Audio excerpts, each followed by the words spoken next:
Então, eu vou tentar mostrar um panorama geral em relação aos problemas tais como eu os vejo no nível nuclear. Eu vou começar falando um pouquinho sobre a fissão, a fissão, né, que é a parte de quebrar o núcleo com nêutrons, duas partículas, e existe, mas para participar disso tudo. Então, sim, esse é o slide, está perfeito. Eu vou descrever um pouco a questão da energia elétrica. Então, eu estava lembrando que os elementos que são encontrados em meio natural, o urânio 235, e temos também o urânio artificial 233 e o plutônio 239 e 241. E o que acontece é que o urânio 233 ele é produzido com o otório, ou seja, temos um reator que contém um pouco de urânio 238 e 235 e não existe quase nada de urânio 233 nesse momento. E o plutônio, temos a partir do 238, e ele come um nêutron e se torna 239. E também, depois come um outro nêutron e se torna 241. Então, são reações químicas que ocorrem para que isso aconteça. Então, a energia liberada por cada fissão é muito grande, de 200 MeVs, de eletrovolts, 200 milhões de eletrovolts, e a partir daí, de 0,6 picojoules, e a partir daí temos fissões para obter um joule. Então, eu mencionei aqui, temos 1 megawatt de 2,6 de carbono e 1 grama de urânio 230.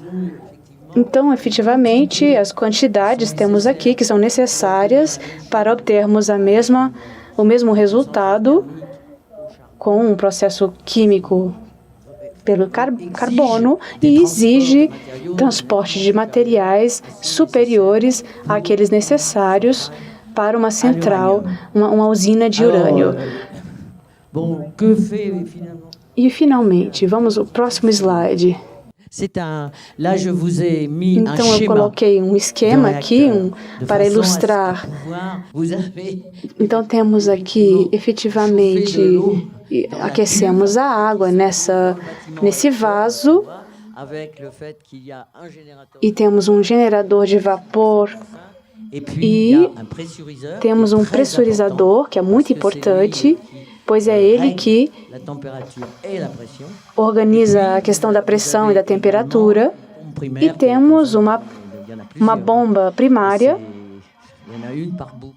uma por vara. E temos, então, esses reatores franceses. Além disso, tem entre 3 e 4 varas para poderem fazer que a água fria circule, e essa água vai ser aquecida e vai circular. Então, ela é aquecida no vaso, vai acabar criando um vapor, e esse vapor é enviado na turbina, e essa água vai para um condensador e volta para o circuito primário. Na saída, eu coloquei uma pequena linha elétrica, e é assim que funciona. Isso acaba criando eletricidade. É apenas um esquema simplificado do processo. Então, aqui no próximo slide, vemos um dispositivo nuclear que se encontra dentro de um reator, todo um conjunto de vasos e um programa de controle. Eu não coloquei todos os tipos, mais bem, só para vocês terem uma ideia. Na próxima slide temos uma foto para vos mostrar o que é um vaso que está sendo montado.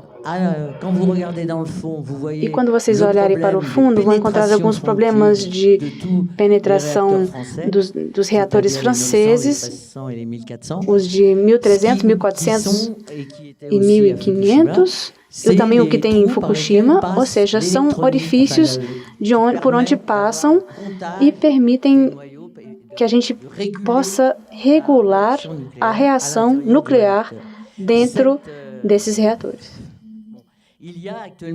Atualmente, na França, temos alguns problemas, particularmente em Gravelines.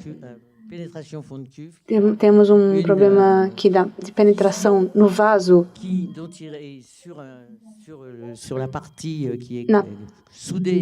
na parte que é soldada no vaso, e existe um problema de 1 milímetro.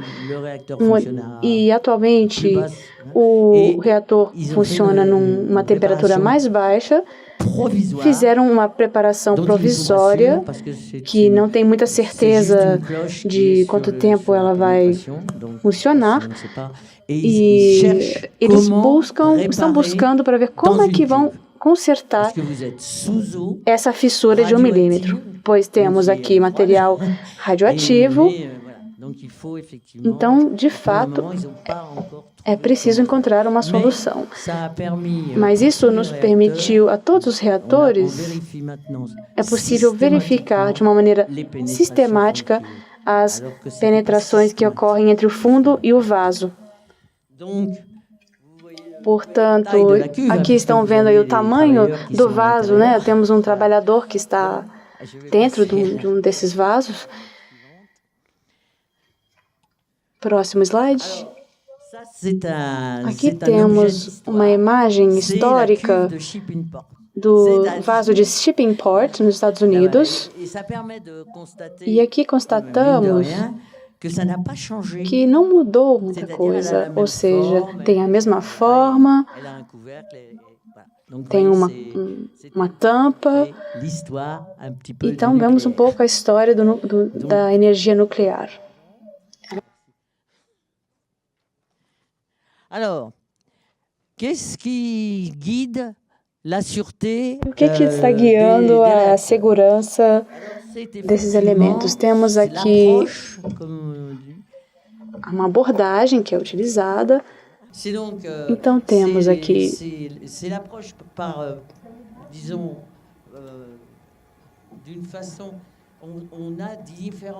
temos diferentes níveis de segurança para podermos responder a um problema e todo um processo, né, que por etapas vamos considerar o estado do reator. É o que chamamos da defesa em profundidade. Existem 5 níveis. Isso quer dizer que o primeiro nível, próximo slide, temos que é preciso que a concepção seja a melhor possível, que a realização desse processo seja perfeita e que isso responda aos critérios de segurança. Portanto, assim poderemos fazer com que ela funcione. Então, passamos, consequentemente, ao segundo nível e vemos que tem alguma coisa. E nesse momento, vamos fazer uma prevenção de paliativos. Vamos prever alguns paliativos para justamente para um equipamento que poderia potencialmente ter problemas. Vamos criar um pouco mais de diesel, para poder recuperar o maquinário. Enfim, tratam-se de processos que permitem que a gente possa verificar a conformidade da instalação com o seu plano de concepção.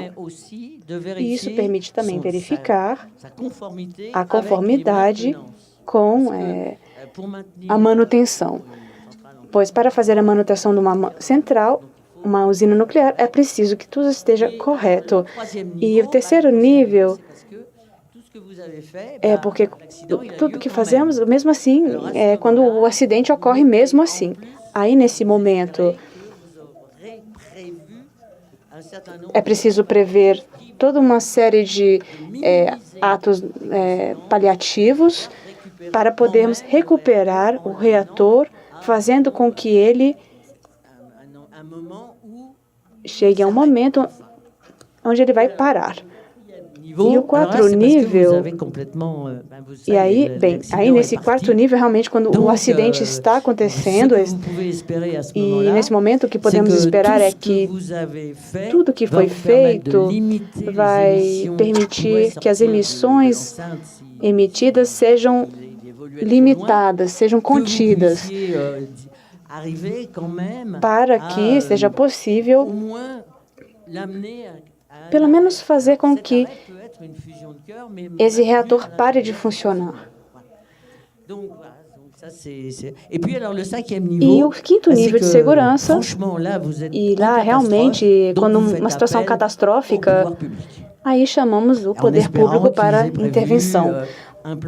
Talvez temos um plano específico de intervenção, talvez se houve um bom plano que foi confeccionado anti-acidentes, junto com o pessoal, os funcionários. Enfim, é assim que funciona todos os níveis de segurança. E, na realidade, o que acontece? Vamos ver.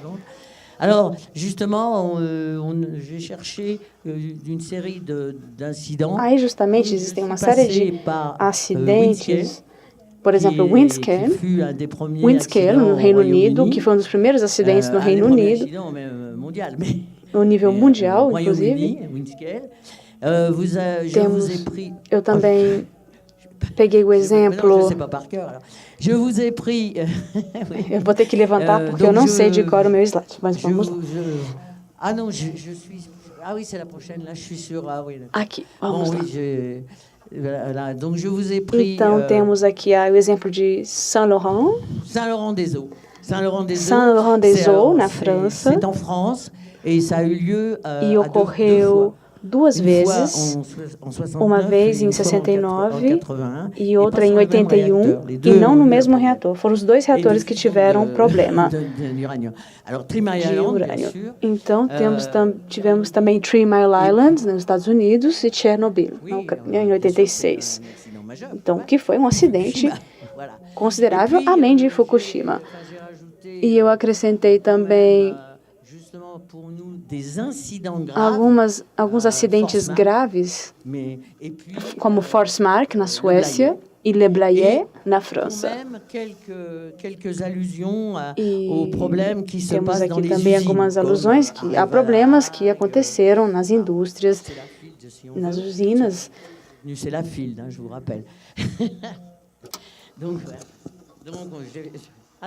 Então, seguimos em frente.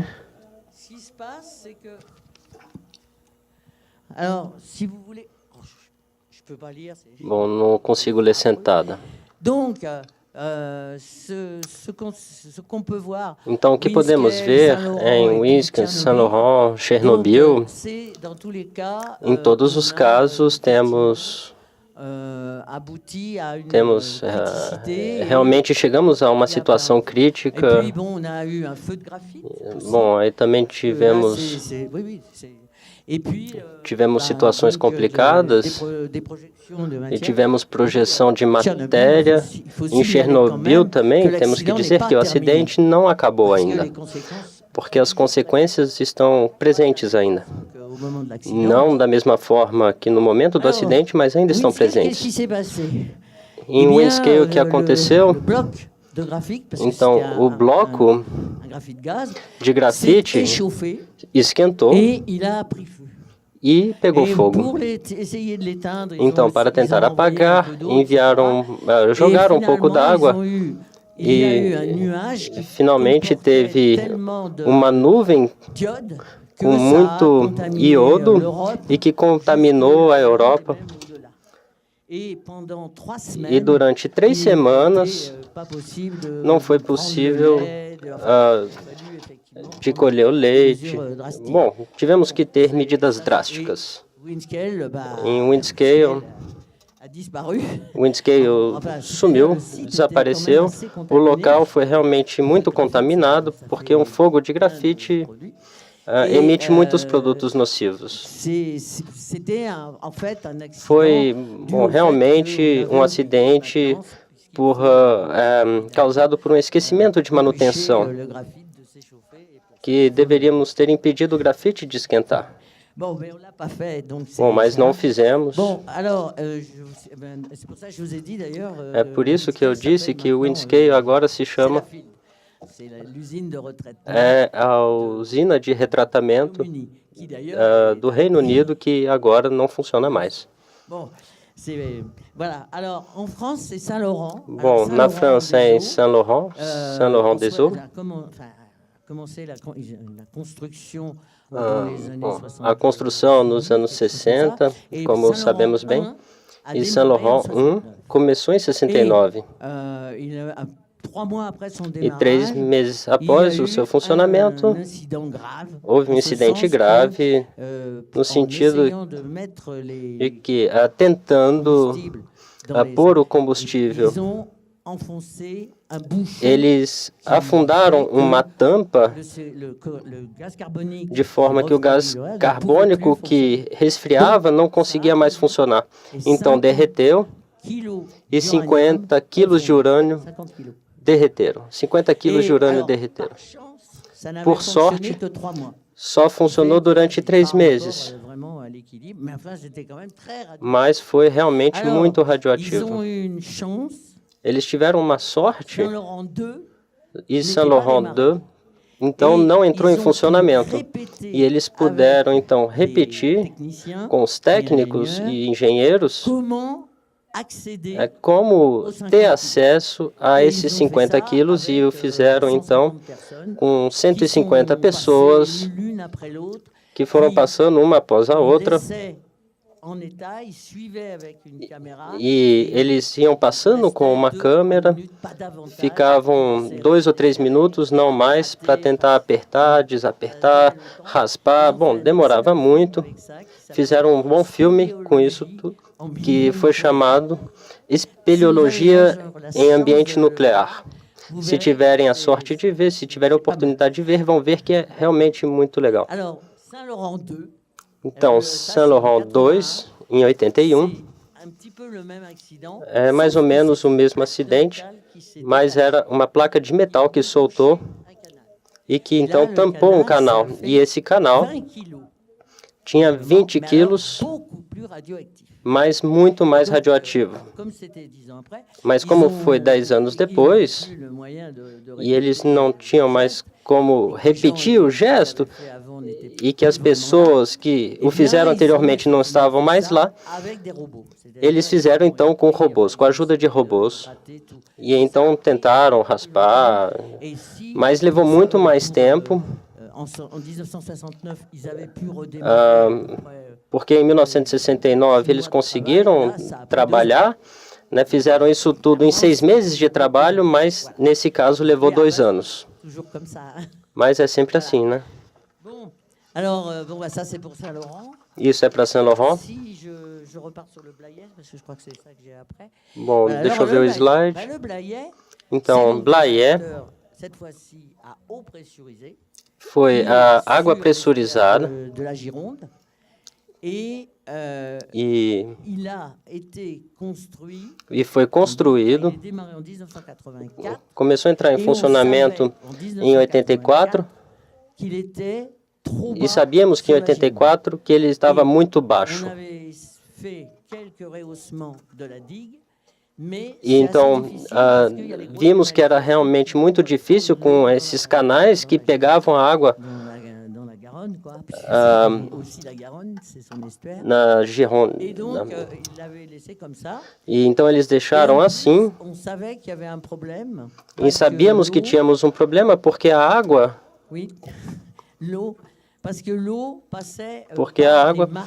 passava pelas marés que estavam atrás. E o que eles tiveram como problema, é claro, é que na virada do ano 2000, uma tempestade muito grande ocorreu, fazendo 170 km por hora, e como haviam pedaços de telhados que voavam sobre o terreno, teve também uma onda muito grande que passou as barragens, que passaram essa central e inundou o reator número 1 e o número 2. E como não tinha mais alimentação elétrica, então o diesel teve que entrar em funcionamento e que não funcionou. Então eles se encontraram com o reator em que estava inundado, não no nível do vaso, mas várias bombas não funcionavam mais, mas eles conseguiram ligar de qualquer forma o gerador a diesel, mas ninguém mais podia ter acesso ao local, não tinha como implementar um plano de intervenção, ninguém mais podia ter acesso ao local e a água estava em todo lugar. Então eles trabalharam com isso durante 24 horas e finalmente, depois de pensar em evacuar Bordeaux, tudo recomeçou. O que quer dizer, nós conseguimos parar corretamente os reatores com a possibilidade de resfriá-los. Porque é sempre assim, num reator, vocês conseguem parar, mas tem que sempre resfriá-lo. Tá? Não pode deixar sem resfriá-lo. Isso foi para o acidente de Le Blayais. Então, tiramos aprendemos alguma coisa com isso. Então, nesses 19 locais, percebemos que 17 tinham problemas e que deveríamos tomar cuidado com isso. E quando aconteceu Fukushima, haviam ainda locais que não estavam em situação adequada. Bom, tudo bem que foi outra coisa, foi um tsunami, mas aconteceu de qualquer forma. Eu não lembro se eu coloquei mais um reator aqui. Bom, eu tinha também Three Mile Island. Bom, eu tenho aí um número de reatores, gráficos de gás. Bom, o gráfico de gás ainda existe na França, mas é mais para desmontar. Né? Não foram terminados. E os reatores de água pressurizada. Bom, então vou passar agora a Three Mile Island. Como foi dito anteriormente, teve um defeito na abertura e fechamento de uma válvula. E é uma coisa importante de ressaltar que quando eles começaram a ver que haviam coisas que não funcionavam, eles tentaram fechar a válvula do pressurizador. Eles só apertaram um botão, mas não aconteceu nada, porque não deu o estado real da válvula, porque ela não fechou de fato. Então, a água vazou e vimos que levamos muito tempo para entender o que tinha acontecido nessa situação.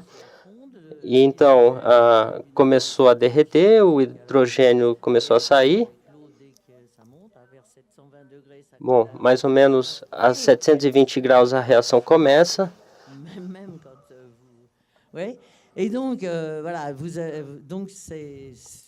Bom,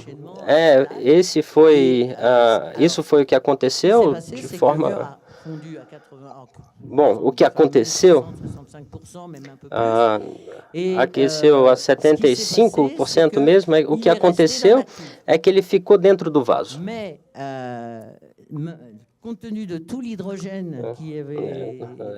Todo o conteúdo de hidrogênio que formou, houve uma explosão de hidrogênio no interior. E o hidrogênio é um gás que sai facilmente, mas o que aconteceu, a sorte de todos ali, é que, então, o coração ali resistiu.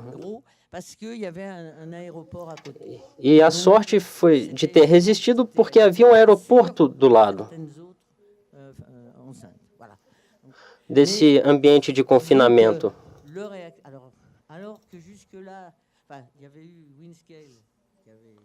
Também houve Windscale e Saint Laurent 1 e 2. Pudemos retrabalhar depois. Le Blayais, a gente precisou de 2 anos para consertar, mas seus reatores voltaram a funcionar. Mas Three Mile Island nunca mais voltou a funcionar. E a descontaminação ainda não acabou. E aconteceu em 79. Mas desmontar um reator acidentado não é tão fácil assim, e o Windscale levou muito tempo, porque aconteceu no fim dos anos 50, e 30 anos depois foi quando a Inglaterra repassou esses dossiês. E ainda não tinham terminado de descontaminar. Então é por isso que tentamos impedir os acidentes, mas não podemos. A gente só pode criar um modelo daquilo que a gente conhece. Bom, os acidentes é a superposição de uma série de falhas, como uma torneira aberta, um vazamento, uma canalização mal feita, e isso que vai encadear, inevitavelmente, uma perda. E, além disso, vimos também Chernobyl e também Fukushima, mas nunca tínhamos pensado que um acidente poderia acontecer de não ter mais eletricidade e de não ter um resfriamento. Isso era impensável. Isso, para nossos reatores, também, uma outra coisa que era impensável era a fusão do coração. Nós vimos isso em Three Mile Island, mas a gente não imaginava que iria furar. Era fisicamente impossível. Bom, vemos que não tem nada de impossível para um acidente. Não é uma forma de se proteger. Bom, é uma palavra, mas não adianta nada dizê-la. Então, Chernobyl também é um acidente, que houve uma explosão de vapor, e que o encadeamento produzido foi uma manutenção que eles estavam vendo se o reator conseguiria funcionar a partir dos geradores de vapor. Foi previsto assim, mas eles começaram de manhã e, finalmente, a equipe que estava lá foi embora e, à noite, uma outra equipe continuou. E eles quiseram aumentar a potência e abriram todas as válvulas de controle para fazer. E aí a reação, então, começou, pois houve um problema no nível do reator. E aí não tinha mais nada para fazer. O reator, ele começou a explodir. Eu chamo isso de um reator maluco, né? E o que eles tentaram fazer foi tentar tomar medidas paliativas o melhor possível, mas não dava para fazer mais nada. Foi uma explosão que subiu 1.600 metros, não é a mesma coisa que Fukushima, mas subiu muito, e é a razão que as pessoas pensaram que vinha da URSS, e os satélites fez com que os outros soubessem muito bem que foi lá que aconteceu o problema.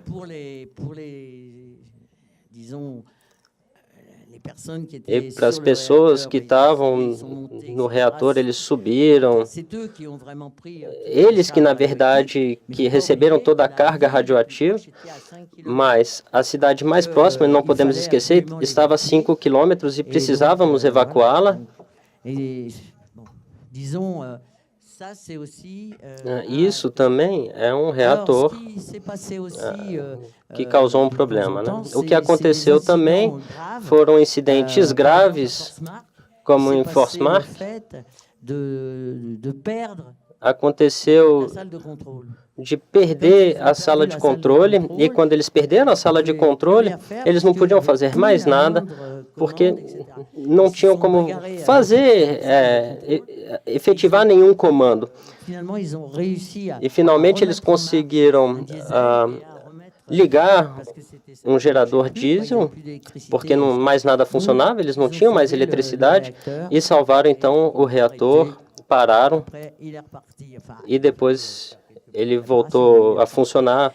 Bom, lógico que teve que fazer alguns consertos, mas ele voltou a funcionar. Bom, o problema é de ser capaz de analisar um incidente, mesmo um incidente que consideramos às vezes menor, mas temos que pensar, temos que analisar o porquê ele aconteceu. Foi uma ficha mal redigida, ou foi alguma coisa que fizemos uma manutenção, mas essa manutenção não foi feita corretamente, houve um vazamento que não pudemos perceber.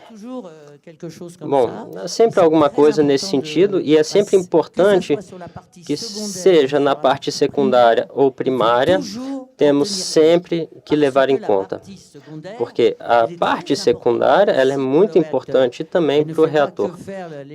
Ela não vai só fazer a eletricidade, tem toda uma série de aparelhamento que está nessa parte que serve também para o resfriamento, e o controle da reação, a manutenção do reator que tem que funcionar de forma correta. Então, não pode nunca negligenciar nada.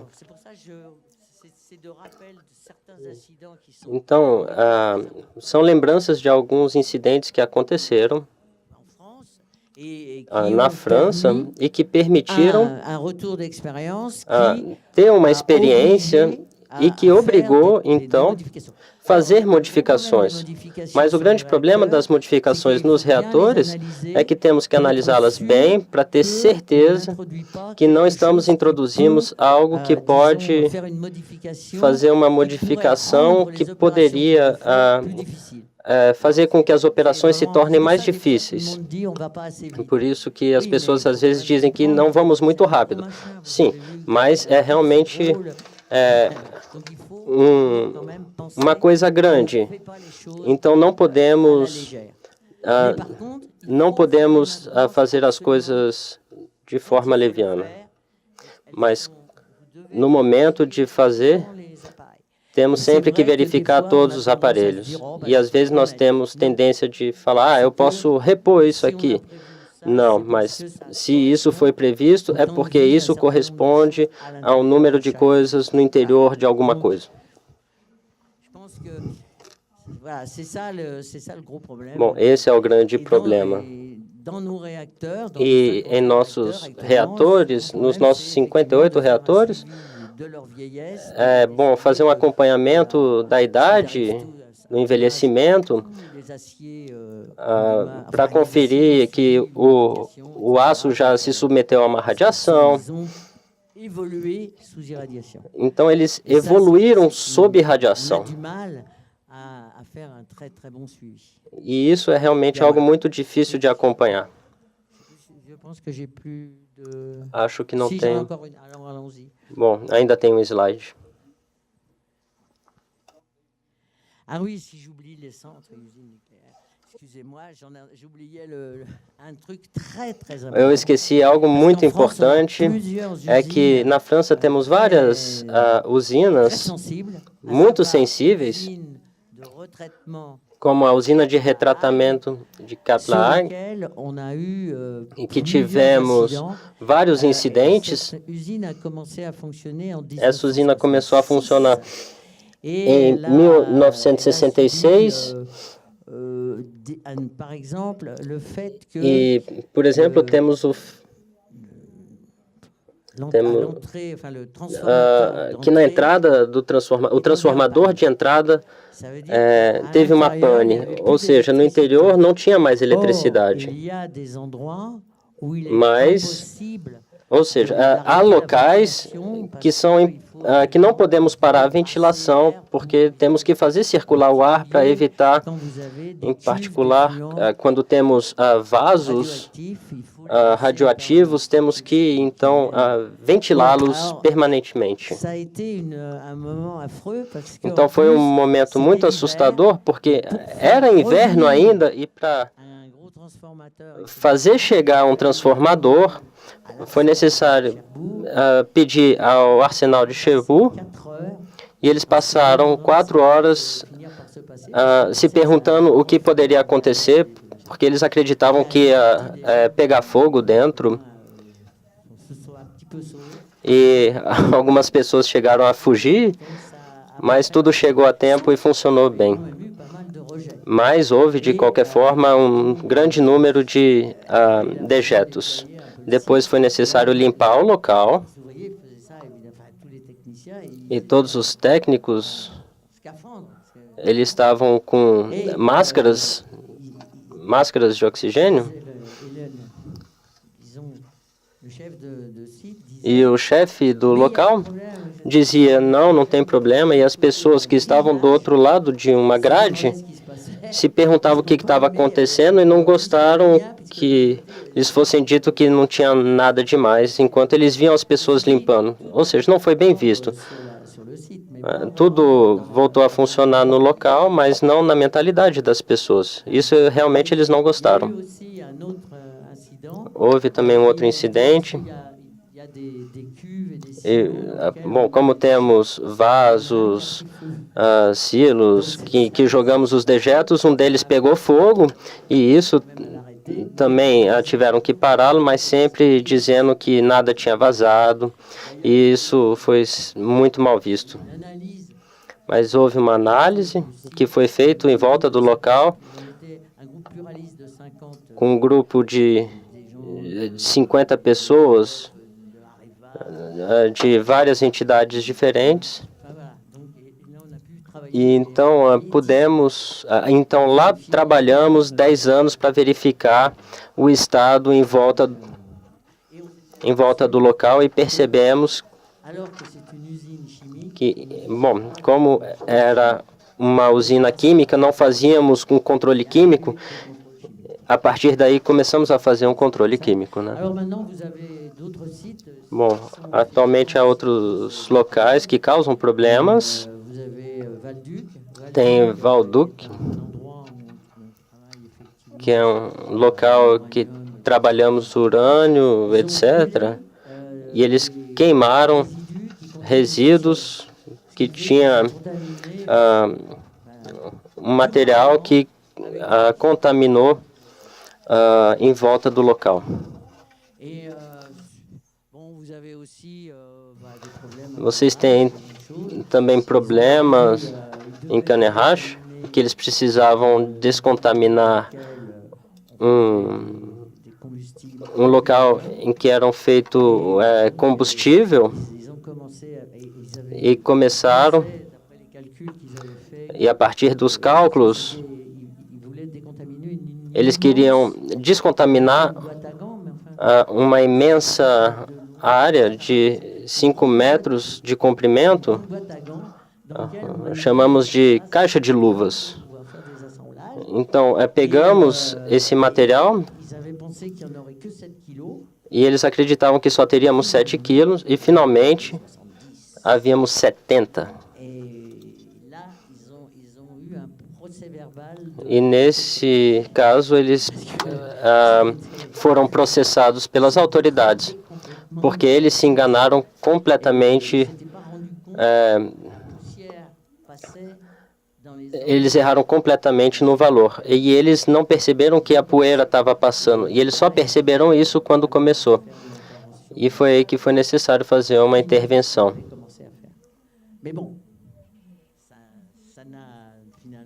Bom, só afetou, de fato, os trabalhadores. São sempre eles que estão na linha de frente, né?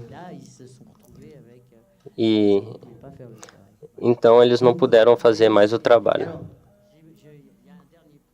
Tem um último ponto que é relativo aos transportes, que é um ponto importante, que causa problemas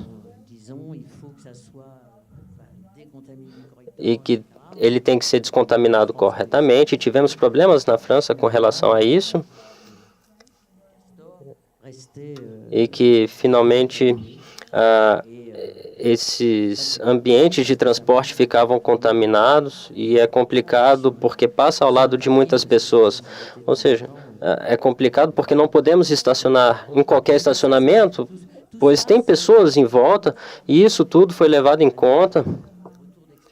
E são experiências que aprendemos. Bom, atualmente, nos reatores franceses, que os produtos estão ficando obsoletos e como são reatores dos anos 70, para encontrar produtos eletrônicos da época, pois o produto quebrou, temos que procurar em outras usinas e é realmente muito difícil de refazer o produto eletrônico específico. É muito difícil criar torneiras específicas, por exemplo, e tínhamos problemas com diesel, porque tínhamos peças que trabalhavam com diesel, mas eram peças específicas que permitiam regular e que atualmente quebram com muito mais facilidade.